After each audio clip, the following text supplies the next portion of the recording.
ఒక్కసారి కొమ్మూరి గోల్డ్ కి కాల్ చేయండి. తాకట్లో ఉన్న మీ బంగారాన్ని విడిపించి మార్కెట్ ప్రైస్ కి వాళ్ళు కొనుక్కుని మిగతా డబ్బులు మీకు ఇచ్చేస్తారు. బ్రేకింగ్ న్యూస్ చూస్తున్నాం. భారతదేశం వ్యాప్తంగా ఎల్పిజి సరఫరాలో తీవ్ర అంతరాయం ఏర్పడుతుంది.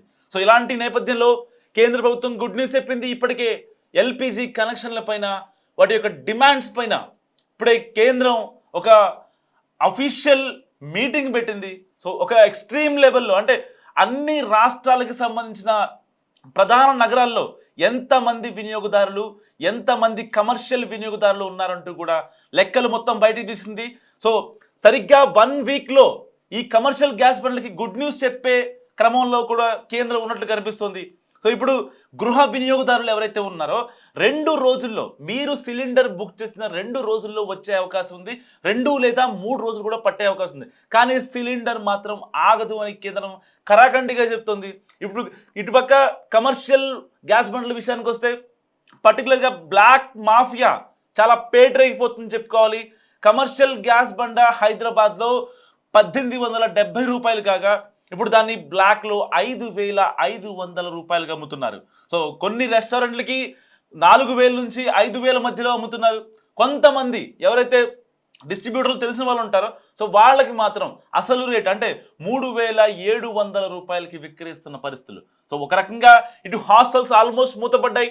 తెలుగు రాష్ట్రాలని కాదు దేశవ్యాప్తంగా ఉన్న పీజీలు లైక్ మెట్రోపాలిటన్ సిటీస్లో బెంగళూరు కావచ్చు, చెన్నై కావచ్చు, హైదరాబాద్ కావచ్చు, వైజాగ్ కావచ్చు, ఇటు కోల్కతా, ఢిల్లీ ఇలాంటి ప్రధాన నగరాల్లో పరిస్థితి చాలా దారుణంగా ఉంది. తెలుగు రాష్ట్రాలపైన ఎఫెక్ట్ చాలా గట్టిగా కనిపిస్తుంది ఒక రకంగా చెప్పాలంటే. ఎందుకంటే ఇప్పటికే వైజాగ్ నుంచి 20,000 షిప్పులు అక్కడ లంగర్ వేయబడ్డాయి. ఏదైతే హార్మోస్ జలసంధి మూసివేయడం వల్ల సో షిప్పులతో వెళ్తున్న కంటైనర్లతో వెళ్తున్న షిప్పులు ఏవైతే ఉన్నాయో అవన్నీ కూడా బ్యాక్ వచ్చాయి. ఒక రకంగా ఏపీలో భయానక పరిస్థితులు ఏర్పడుతున్నాయని చెప్పొచ్చు. ఎందుకంటే ఏం జరుగుతుందో అనే భయం. అంటే డైరెక్ట్గా అది మన మీద ఎఫెక్ట్ చూపించట్లేదు, ఇండైరెక్ట్గా చాలా వాటి మీద ప్రభావితం చూపిస్తుంది. ఇప్పుడు హైదరాబాద్లో ఉన్న హాస్టల్స్లో ఉన్న దాదాపుగా 20 లక్షల మంది హాస్టల్లో స్టే చేస్తున్నారు. 20 లక్షల మంది, 1.5 కోటి జనాభాలో 20 లక్షల మంది హాస్టల్స్ స్టే చేస్తున్న పరిస్థితి. వాళ్ళల్లో గవర్నమెంట్ ఎంప్లాయీస్ ఉంటారు, ఇంకా సాఫ్ట్వేర్ ఎంప్లాయీస్ ఉంటారు, మీడియాలో పనిచేసే వాళ్ళు ఉంటారు, డైలీ లేబర్ ఉన్నారు, చిన్న చితగా ఉద్యోగాలు వేసుకునే వాళ్ళు ఉన్నారు. సో ఇప్పుడు వాళ్ళంతా కూడా ఫుడ్ ఎక్కడ, మా పరిస్థితి ఏంటి అని చిన్న భిన్నం అవుతున్న పరిస్థితి. ఇప్పుడు వాళ్ళు ఇంటికి వెళ్ళిపోవాలా లేకపోతే ఇక్కడే ఉండాలా? హాస్టల్స్ ఏమో మేము పాత మెను మేము చేయలేము, మా వల్ల కాదని చెప్పి కొన్ని హాస్టల్స్ చెప్తుంటే మరికొన్ని హాస్టల్స్ ఏమో అసలు మా వల్ల ఫుడ్ పెట్టడం మా వల్ల కాదు అని చాలా కరాఖండిగా చెప్తున్న పరిస్థితి. 1 కాదు 2 కాదు దాదాపుగా 3000 హాస్టల్స్ హైదరాబాద్లో మూతపడ్డాయి. సో వాళ్ళంతా స్టే చేయొచ్చు కానీ ఫుడ్ మాత్రం వాళ్ళకి దొరకని పరిస్థితి. ఒకవేళ బయటికి వెళ్ళి తిందామా, చాలా హోటల్స్ అన్నీ కూడా బంద్ అయినటువంటి పరిస్థితి. ఇప్పటికే మనకి రోడ్ల మీద కనిపించే టీ, కాఫీ లేకపోతే చిన్న బండ్లు ఏవైతే ఉంటాయో అవన్నీ కూడా కనుమరుగైనటువంటి సిచ్యువేషన్. సో పెద్ద రెస్టారెంట్లు అంటే వాళ్ళకి స్టాక్ ఉన్న వాళ్ళు ఎవరైతే ఉంటారో కమర్షియల్ గ్యాస్ బండ్లు ఏదైతే స్టాక్ పెట్టుకొని ఉన్నారో వాళ్ళు మాత్రం సమ్ లిమిటెడ్ మెనూతో ఫుడ్ రన్ చేస్తున్న పరిస్థితి. ఎందుకంటే ఒక్కసారిగా ఆ ఇంపాక్ట్ అనేది మెనూపై చూపిస్తే సో కస్టమర్లు వచ్చే అవకాశం తగ్గిపోతుంది కాబట్టి వాళ్ళ బాధ వాళ్ళది. సో ఇలా చాలా రకాలమైన కాన్సిక్వెన్సెస్ నేపథ్యంలో కేంద్రం ఒక రకంగా గుడ్ న్యూస్ చెప్పింది చెప్పుకోవచ్చు. గృహ వినియోగదారులు ఏదైతే మెయింటైన్ చేస్తున్నారో ఆ గ్యాస్ బండ్లు అయితే సరిగ్గా 2-3 రోజుల్లో వచ్చే అవకాశం ఉంది. సో ఈ కమర్షియల్ గ్యాస్ పైన కూడా డెసిషన్ తీసుకునే అవకాశం కూడా ఉంది దీనిపైన. ఎందుకంటే ఈ యుద్ధం ఎఫెక్ట్ 1 వీక్ నుంచి ప్రత్యామ్నాయ ఏర్పాటు ఆల్రెడీ జరుగుతున్నాయి కాబట్టి యుద్ధం స్టార్ట్ అయినప్పటి నుంచే మనం రష్యాతో చమురు విషయంలో కావచ్చు వీటి విషయంలో మనం ఆల్రెడీ డెసిషన్ తీసేసుకున్నాం. సో దానికి సంబంధించిన షిప్పులు ఏవైతే ఉన్నాయో అవి దాదాపుగా 100 షిప్పులు హార్మోస్ జలసంధి దగ్గర ఆగిపోయాయి. మళ్ళీ రిటర్న్ ఎక్కడ ఇరాన్ బాంబులు వేస్తుందో అని చెప్పి మళ్ళీ అక్కడి నుంచి రష్యాకి వెళ్ళిపోయిన సిచ్యువేషన్. సో ఇలాంటి నేపథ్యంలో దానికి ఆల్టర్నేట్గా ఆ చమురుని ఎలా తరలించాలి, యుఏఈ మీదుగా ఎలా తరలించాలి, అండర్ గ్రౌండ్ పైప్ లైనా ఎలా అంటూ కూడా ఇప్పుడు కేంద్ర అధికారులు తలలు పట్టుకుంటున్న పరిస్థితి. ఒక రకంగా గ్యాస్ ఎఫెక్ట్ 2 తెలుగు రాష్ట్రాలపైన పర్టికులర్గా ఇండియాపై చాలా గట్టిగా ఎఫెక్ట్ చూపిస్తోంది. ఒక రకంగా చాలా మందికి ఒక భయానక సిచ్యువేషన్. అంటే డైరెక్ట్ ఇంపాక్ట్ మన మీద లేకపోయినా ఇండైరెక్ట్ ఇంపాక్ట్ చాలా గట్టిగా కనిపిస్తుంది మన మీద. సోషల్ మీడియా కొన్ని వార్తల ప్రకారం కొన్ని ప్రాంతాల్లో వాణిజ్య ఎల్పీజీ సరఫరా కొంత తగ్గినట్లు కూడా వార్తలు వస్తున్నాయి. కేంద్ర ప్రభుత్వం స్పష్టంగా తెలిపింది. గృహ వినియోగదారులకు డెలివరీపై పెద్ద అంతరాయం లేదు. సో దేశవ్యాప్తంగా ఆయిల్ మార్కెటింగ్ కంపెనీలు and Indian oil, HBCL, BPCL వంటి సంస్థలు ఎల్పిజి ఉత్పత్తిని అదనంగా పెంచడం ద్వారా సరఫరాను నిలబెట్టేందుకు కృషి చేస్తున్నాయి. అంతర్జాతీయంగా స్థాయి పరిస్థితులు కారణంగా కొంత ఆలస్యం ఉండవచ్చు, కానీ ఎల్పిజి గృహ వినియోగదారులు ఎల్పిజి డెలివరీ సైకిల్ సుమారు 2 నుంచి 3 రోజుల్లోనే కొనసాగుతుందని కూడా కేంద్రం స్పష్టం చేసింది. ఈ సమస్య ప్రధానంగా వాణిజ్య ఎల్పిజి అంటే హోటల్స్, రెస్టారెంట్లు, క్యాటరింగ్ యూనిట్లకు సంబంధించిన పెద్ద పెద్ద సిలిండర్ల సరఫరాపై మాత్రమే ప్రభావం చూపుతోంది. సో గృహ వినియోగ ఎల్పిజి మాత్రం ఎక్కువ ప్రభావితం కాలేదు. కొన్ని పెద్ద నగరాల్లో ముఖ్యంగా హోటళ్లు రోజువారీ 5 నుండి 10 సంఖ్యలో సిలిండర్లను ఉపయోగిస్తాయి. సో కానీ ఇప్పుడు ఏజెన్సీల వద్ద తాత్కాలికంగా సరఫరా తగ్గడంతో హోటల్ యజమానులు పరిమిత సరఫరాతో పనిచేయాల్సి వస్తుంది. దీంతో రెస్టారెంట్లు, క్యాంటీన్లు పరిమిత మెనూ మాత్రమే అందిస్తున్నాయి. ఫుల్ ప్లేస్డ్గా వాళ్ళ దగ్గర ఉన్న మెనూ మొత్తం ఇవ్వలేని పరిస్థితి. సో ఎక్కువగా గ్యాస్ వాడే స్వీట్స్ అండ్ బేకరీ, తందూరి రొట్టెల తయారీ కొంతకాలం నిలిపివేయబడింది తెలుగు రాష్ట్రాలు అయితే. సో చిన్న టిఫిన్ సెంటర్లు కూడా కొద్ది రోజులు మూతపడడం ఖచ్చితంగా చెప్పుకోవచ్చు. సో కేంద్ర ప్రభుత్వ నిపుణులు చాలామంది మాట్లాడుతున్నారు. సో ఎల్పిజి నిల్వలు మళ్ళీ స్థిరంగా ఉన్నాయని అండ్ గృహ వినియోగదారులపై ఎలాంటి పెద్ద ప్రభావం చూపలేదని కూడా చెప్తున్న పరిస్థితి. సో పానిక్ బుకింగ్స్ చేయరాదు, అవసరం లేని సిలిండర్లను ముందుగా బుక్ చేసుకోవద్దని కూడా చాలామంది చెప్తున్న పరిస్థితి. అంటే కొంతమంది భయంతో వాళ్ళు చేస్తూ ఉంటారు. మనకి ఒకవేళ ఈ యుద్ధం కనుక ఇంకొక 1 month కంటిన్యూ అయితే మనకి ఇంకొక బండ లేదు కదా, ఆల్రెడీ ఒక బండ యూజ్లో ఉంటుంది, ఆల్రెడీ ఇంకొక బండ పక్కన స్పేర్ ఉంటుంది. అయినా కానీ కొంతమంది ఏం చేస్తారంటే ఒకవేళ పరిస్థితి ఏంటో ఏమోలే ఇప్పుడు బుక్ చేద్దాం అనే వాళ్ళు కూడా ఉంటారు. సో అలాంటి వాళ్ళకి ఒక హితబోధ చేస్తుంది కేంద్రం.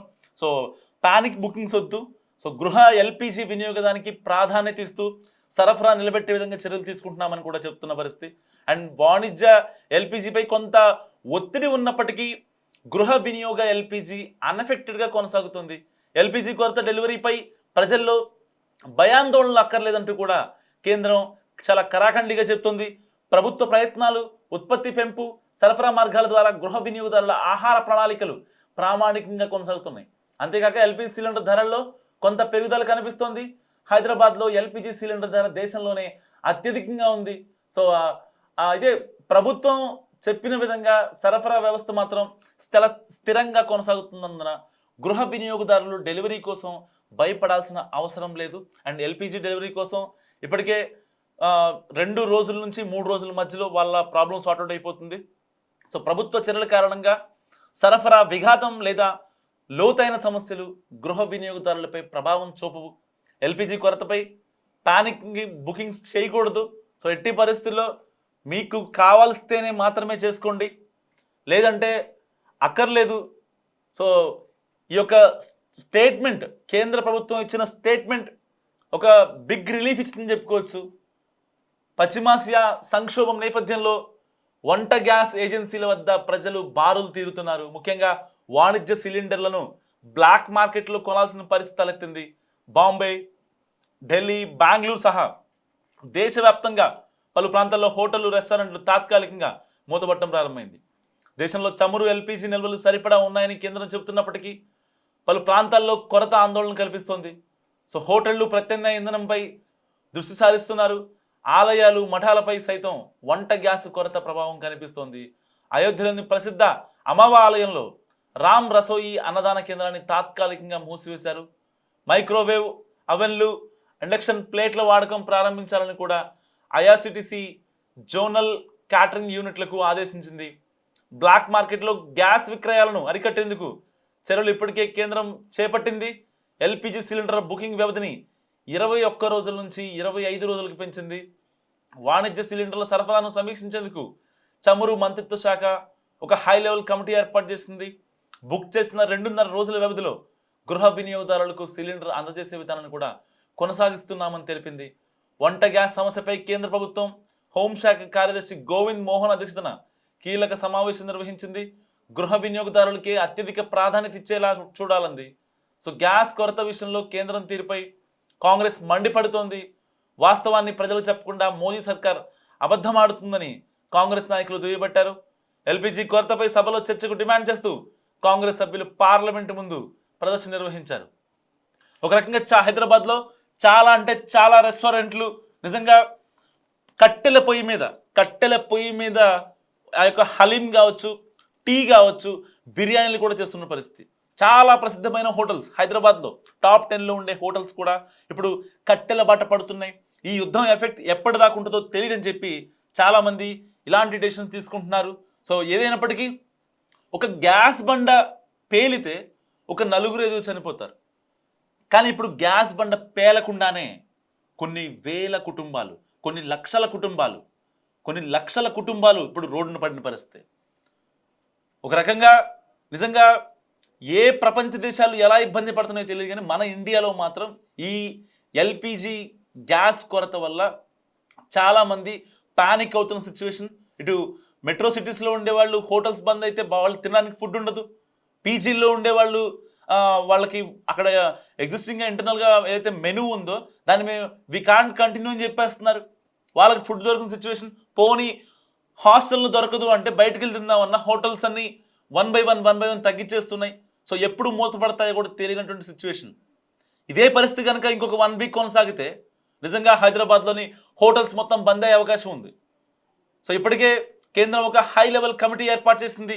దీనికి సంబంధించి గృహ వినియోగదారులు ఏదైతే గ్యాస్ బుకింగ్ కోసం ఉంటుందో ఎల్పిజి గ్యాస్, దాన్ని కరెక్ట్గా 2 నుంచి 3 రోజుల్లో పంపిస్తామని కూడా కేంద్రం కరాఖండిగా చెప్తుంది. సో ఎల్పిజి కమర్షియల్ పరంగా వస్తే సరిగ్గా 21 డేస్ నుంచి 25 డేస్ వరకు మేము ప్రాబ్లం రెక్టిఫై చేస్తామంటూ కూడా కేంద్ర అధికారులు చెప్తున్న పరిస్థితి.